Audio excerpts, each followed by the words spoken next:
Gurudev Shri Raviji,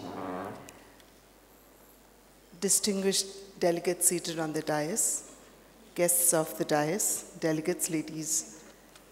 Well, I don't see many gentlemen, but yes, gentlemen. It is my proud privilege to be here. It has been a long desire for me to be here at the ashram of Sri Ravi Shankarji, and I think the opportunity that has been given to me today to address you on a very important topic of women and technology. I would like to thank everyone who has made it possible for me to be here this morning with all of you, and to have so many women around. I think it makes it a little difficult because you have women from various walks of life from different countries here. But I would like to rather speak from the Indian perspective. Women in India and how technology could help them, and the impediments that women actually face, the hurdles, the challenges that the women in India face in trying to adopt technology in various walks of life. But also let me begin by saying that India has long been cherished as the Karma Bhumi. And we have had sages and seers who had traversed the lengths and breadths of our country. The wise words that have come from the mouths of these learned sages and seers have been kept alive by the good work of great people like Sri Ravi Shankarji himself. It brings to my mind the words of Rabindranath Tagore when he said, and I quote, "I love my country not because I cultivate the idolatry of her geography, nor because I have had the fortune to be born in her soil, but she has saved, through tumultuous ages, the words issued from the illuminated consciousness of her learned ones." And that is exactly what India stands for today.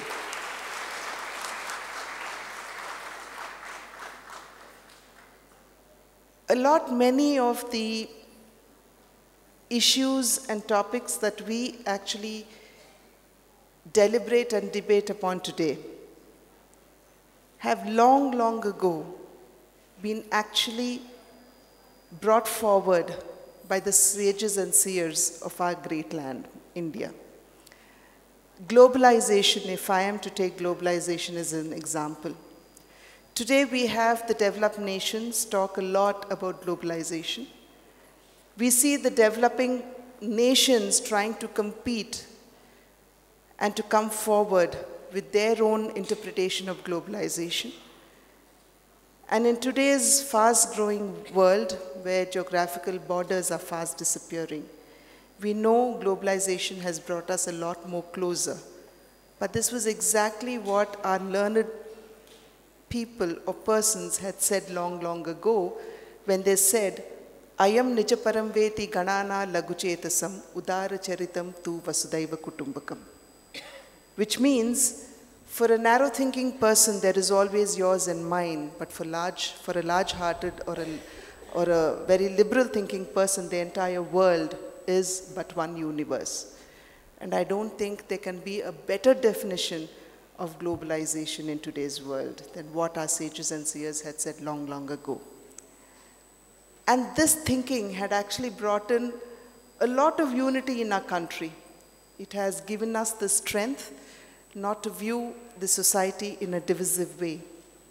And keeping that in the back of the mind, our great learned people had said, "Ano bhadra krutavo yantu vishadaha," which means let noble thoughts permeate us from all directions. And it is this broad thinking that has actually given our culture the strength to withstand the many wars that were waged on our civilization, on our culture. And today, India has grown to be a force to reckon with, and I think the foundations laid by these great souls were very, very strong, which has actually made it possible for our land, our motherland, to rise to this position in the global scenario. Our prayers in our Indian philosophy have never been for ourselves alone. It has been for the entire world. And we've always ended our prayers by saying, Sarve Jana Sukhino Bhavantu, which means let everybody live in harmony and peace. Even if I were to quote a verse from the Suprabhata Seva of Lord Balaji, which is what we do every morning, it goes, Uttishtottishta Govinda, Uttishta Garudadhvaja, Uttishta Kamala Kanta, Trailokyam Mangalam Kuru. Well, our prayers have not only been for our world, the world where we live in. We are not sure if there are three worlds, but we've always prayed for peace and prosperity of all the three worlds. I think that is the greatness of Indian philosophy, Indian thinking, which has actually made our nation a strong power to reckon with today. Having said that, right through the ages, Indian women have always been given a high place of dignity and divinity. We have always prayed to women goddesses like Sita, Anasuya, Kali, Durga, Saraswati, Lakshmi, and so on. And women like Madri, Sita, Anasuya were always given high places of dignity in our thinking, in our national thinking. But however, I must add, with a note of caution, that women today in my country, India, live in a very dichotomous situation. We are faced with a dichotomous situation. On the one hand, even as we say that women are revered, they are given high places of dignity and divinity. On the other hand, we have our own Manusmriti which says, Pita rakshati kaumarye, bhatta rakshati yavvane, vardhare rakshati putraha na stri swatantram arhasi. Which means a woman needs to be under the care of her parents when she's a child. She needs to be protected by her husband when she is young. She needs to be supported and protected by her children when she's aged and old, and therefore she has no freedom in life. This is the situation which the woman in Indian society is actually faced with. On the one hand, we revere women and womanhood. On the other hand, we have what Asmriti says, that woman does not have freedom in our country. There have been people who say repetitively that the journey of a woman in Indian society, right from the womb to the tomb, is filled with tears. It begins with the conception. It begins with the woman actually taking the help of technology, which is supposed to assess the health of the growing fetus inside the womb to detect whether the fetus is actually a male or a female. And if it is and happens to be a female child, then we know the fate of the female child. If the child crosses this hurdle and sees the light of the day, is born into this world, then we have discriminations at various levels, beginning in the remotest of areas where the male child is breastfed for longer periods than the female child. We have remote areas in our country where the male child is fed more nutritious food than the female child. We have remote areas in our country where probably the male child is sent to a public school to get quality education, whereas the female child is sent to a government school where we probably would say we do not have the kind of infrastructure to impart quality education. This is because of the patriarchal domination that we have had all these years in our society, which has always said that the stay of the girl child in the home of the parent is rather a transitional stay when she needs to be married off and she needs to be sent away. And it is the male child who, after being married, also would stay with the parents to give birth to progeny who would actually carry forward the family name. And in spite of giving her away to another family, with all the fringes that come along with it in terms of dowry and so on, in case the male counterparts or the groom's family are not really satisfied, it could lead to anything right from wife beating to even bride burning. This is despite all the legislations that we have in our country. Legislation which prevents us from actually identifying who or what the fetus is in the mother's womb. Legislation which says that dowries should not be given nor be accepted. Despite a legislation which says that we provide protection for women from domestic violence.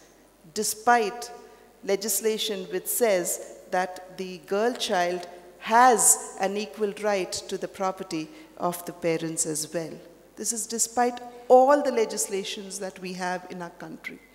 So it would be incorrect to say that governments are not sensitive to the issue and governments are not doing anything to actually extend protection to women. This is despite all the sensitivity. Despite all the legislations in place, we still see the women in our country faced with such situations. So what should be the answer to this?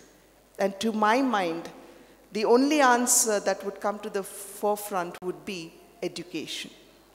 And what kind of education would be the next question that we need to ask.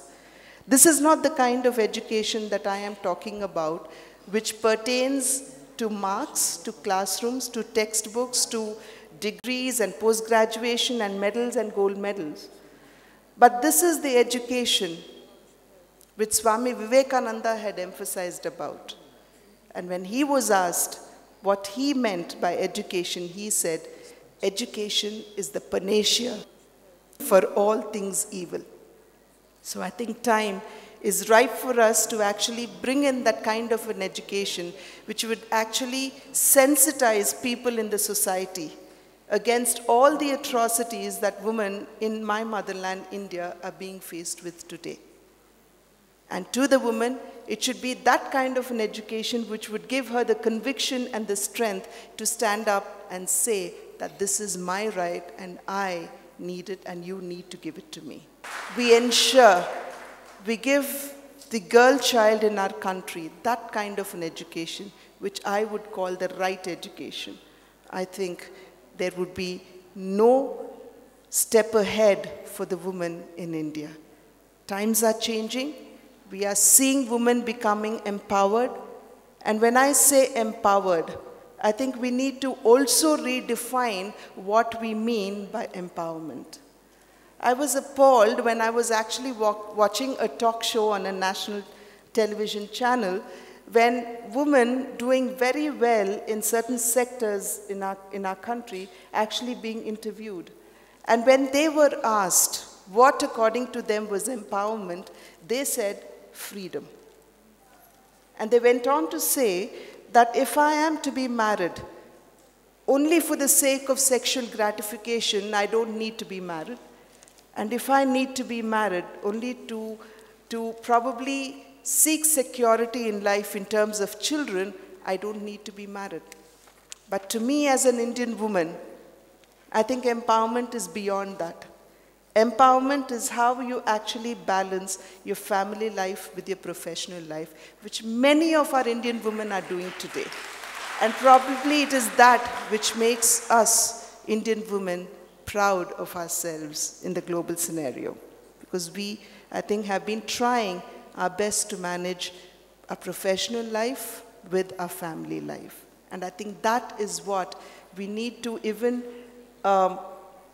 make our children aware of, that even as we talk about education, even as we talk about our girl children reaching high positions, trying to adopt and adapt to technology, It is not to forget that we have a culture that we would want not only our generation to safeguard and pass it on to posterity, but we would want our future generations also to be aware of. Now, today's topic, women and technology. I think it is very important. Today, we are living at such times where technology is actually touching every aspect of our life. Any which way we turn around in today's life, we need technology. And we need to ensure that not only ourselves, but even the future generations get very comfortable with technology. Now, if I am to take two sectors as example, one would be the women entrepreneurs who are coming on the stage, and the second one would be agriculture. The reason why I looked into these two aspects was because we are seeing more and more women in our country, even from the rural areas, converting themselves into entrepreneurs. Could be on a very, very small scale, but yes, they are. We have the self-help group movement, which is a silent revolution in our country, which is actually trying to empower women by providing them microfinance and trying to give them the confidence and the conviction that they can do it, they can go forward, and they can stand on their own 2 feet. But taking the scenario of our country into consideration, we have almost 60% of our population living in the rural areas. What is the literacy rate? Literacy rate is around 70%. How many of the rural people are literate? I think is the question that we need to debate today. So if we have to make the women living in the rural areas comfortable with technology, with a country which has such huge disparity in qualitative education, disparity in percentages of literature, the rural-urban divide, the digital divide, I think there's a lot more work that we need to do at the ground level if we have to make the rural women in particular very comfortable with technology. And unfortunately, we have men doing the research R&D to usher in technology, but how much of this technology is for the women is probably up for the national debate again. So I think our focus needs to be on ensuring that there is a lot more literacy. And when I talk of literacy, it is not simply the 3 R's of reading, writing, and arithmetic, but it is making the woman sensitive to her surroundings, the situations, the circumstances that she lives in. You take education, you take rural health. I think today we need technology. Technology that will connect our rural folk with dire health needs to probably cities which do have the corporate hospitals. We need to connect the rural people who do not have, probably they do have a primary health center with no doctors, no implements, no medicines available, and connect them to the urban areas which probably have all the facilities. We need to connect our rural people, more particularly the rural women when it comes to literacy, with the universities and institutions which are offering qualitative education in the urban areas. Therefore, today, I think we need to make an entire generation comfortable with technology, because here are women who have not ever engaged themselves with technology any which way. But of course, we do have kind of a technological revolution happening in our country in terms of the IT, in terms of the mobile phones, which are actually making many of these possible for the women living in the rural areas. When it comes to agriculture, if I had said we still have 60% of our population dependent on agriculture in the rural areas, I would say that 80% of the agrarian activity that is being done in the rural areas is being done by women in our country. The reason for that is because we see a whole lot of migration happening in India, where men are actually leaving rural areas and migrating to the urban areas in search of better life opportunities, leaving the agrarian work to be done by women. Therefore, we need technology which would actually appraise the woman on what the climatic conditions would be, what she needs to do, what kind of agriculture needs to be done, what are the seeds that she needs to use, what is the diseases that her crop would be facing, and what kind of insecticides or pesticides that she needs to use. What is the health of the soil, which will actually help her to feed the micronutrients into the soil, not adversely impacting the health of the soil. And after all of this, what is that she would get from the market, and what would be the prices that are available for the various agricultural produce that she's actually producing. So therefore, here is a country, India, where on the one hand, we have the shining India, and on the other hand, we have her poor cousin, the Bharat. And may I take this opportunity to say, once again, that we are faced with a dichotomous situation where in India, we have islands of development in a sea of underdevelopment. Therefore, bridging the two is actually very difficult. And this brings to my mind a small incident which a very good friend of mine had actually shared with me when he was the chairman for a committee that was actually interviewing candidates for the position of an innovation officer. And as this candidate walked in and he was bragging about how good he was in branding consumer goods, my friend questioned him, now come on, brand India for me. When he was suddenly faced with this question, he was puzzled and he was searching for an answer when my friend, quickly giving him the clue, said, well, if the United States of America is to call itself the land of opportunities, how will you brand India? He just wanted to give him a clue. And pat came the reply from the candidate. He said, if the USA is going to call itself the land of opportunities, I will brand my motherland, India, the land of ideas. Today, many of us feel very strongly that time is ripe for us to convert this land of ideas into a land of opportunities by reaching out to probably every child, every woman who's living in the remotest areas of our country, belonging to the last rung of society. We know it is a Herculean task because if we take the diversity of our country into consideration, ours is not a country by itself, but it is countries within a country, because her diversity actually encompasses geography, traditions, cultures, and languages as well.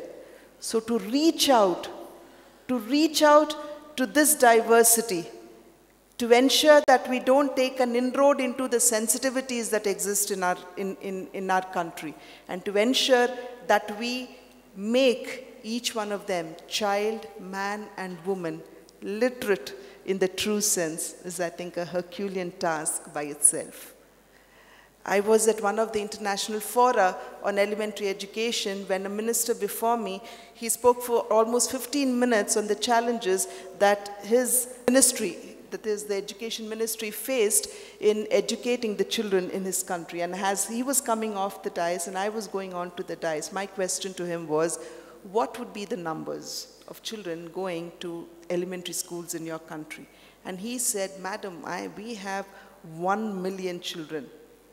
The other way, he said 10 lakhs of them going to schools in my country. Thought that crossed my mind was that if a representative of a country with 1 million children going to elementary schools needs 15 minutes to speak of the challenges that his country faced, then how many minutes, hours, days, weeks, months, and years would I need as a representative of a country with 13 crore children going to government and government-aided schools alone need to speak on the challenges that my country faces? But despite the numbers, despite the geographical challenges that we have, our endeavor has always been to ensure, be it education, be it technology, that we take to the remotest of the areas of our country. When we speak of education, we are trying to incorporate technology in our education sector. We have a very ambitious program which is called Education through ICT, where we want our rural schools also to become technology savvy in terms of bringing in smart practices into classrooms to ensure that we provide qualitative education for our children. And more particularly, we want the girl child to come to our schools, because not long ago, our Prime Minister, Dr. Manmohan Singh, had said that no nation can progress leaving half her population behind. And in India, 48% of our population are women. And therefore, unless we educate them, unless we take them on the path of progress, we do not believe that our country can tread the path of development and sustainable growth. Therefore, we are looking at how we can actually bring technology to the classrooms, not only at the elementary school levels, but also at the secondary as well as the tertiary levels. We are looking at the National Knowledge Network, where we are trying to connect all the institutions so that the good lectures in one institution can actually be shared by institutions across the country. And this is very important because we do not have the qualitative teachers so required to ensure that we impart qualitative education. We need technology to take forward those women who are engaged in medium and small enterprises. And we strongly believe that it is these women who are engaged in the medium and small enterprises who are actually the engines of growth for us, because they employ the largest number of people in our country, and we need to provide employment for them. Therefore, technology incorporation into their enterprises is definitely very important for our country. And of course, at the highest levels, when we talk of biotechnology and nanotechnology, I think nobody can wish away technology at all. Therefore, I think technology is definitely very important. But again, when we talk of technology, in our quest for innovation, in our quest for technology insertion, we must not forget, more particularly in a land, in a country like India, which is a developing nation, that our interventions are people-centric and they do have a human face. And therefore, I think we are ever conscious of the fact in India that we do incorporate technology, but we ensure that we take everybody along with us, because we strongly believe in inclusive growth and inclusive development.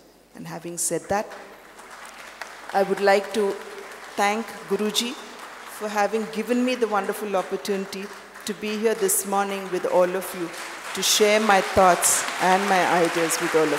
Thank you.